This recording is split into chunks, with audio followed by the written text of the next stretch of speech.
Bonjour, nous nous retrouvons pour le chapitre de chimie numéro 10, les solutions aqueuses, un exemple de mélange. Vous avez besoin pour suivre ce cours du fascicule de cours qui est numéroté de la page 1 à 9.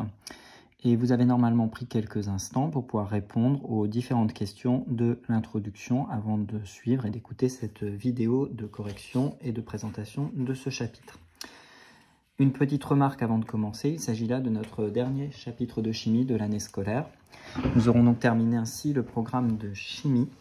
Il nous restera évidemment un certain nombre de chapitres à faire en physique après ce chapitre de chimie. La première question d'introduction, c'était rappeler les 4 états physiques fondamentaux, principaux de la matière. Il y a donc l'état physique solide, une question de cours très simple, ensuite l'état physique liquide, ensuite l'état physique gaz et le quatrième aqueux. Il y en a d'autres, mais ce sont les 4 principaux qu'on a à connaître et maîtriser en seconde. Question 2. Cela reprend une des définitions des chapitres qui viennent d'être faits. Qu'est-ce qu'un corps pur? Qu'est-ce qu'un mélange? Un corps pur, c'est donc une espèce chimique unique. Une espèce chimique, c'est un amas d'entités chimiques identiques. Et un mélange, c'est un mélange d'espèces chimiques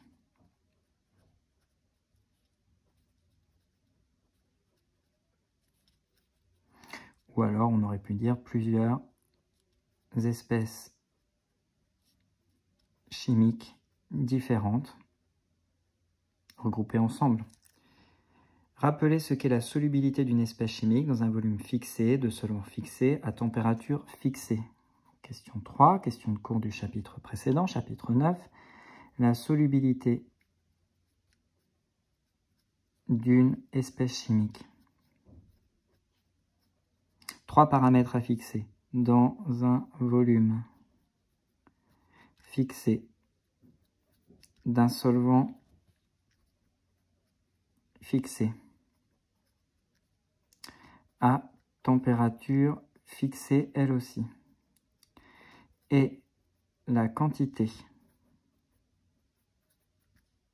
maximale de soluté qu'il est possible de dissoudre dans un volume fixé, d'un solvant fixé à température fixée. Donc je ne vais pas reproduire et recopier, je vais mettre dans ces conditions.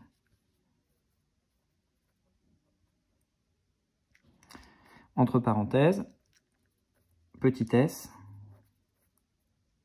espèce chimique, je vais corriger, on parlera plutôt de la solubilité d'un soluté, donc on peut mettre directement d'un soluté, en grammes par litre, c'est une unité très fréquemment employée. Rappelez la grandeur qui figure sur une perfusion de glucose et en donner une unité possible.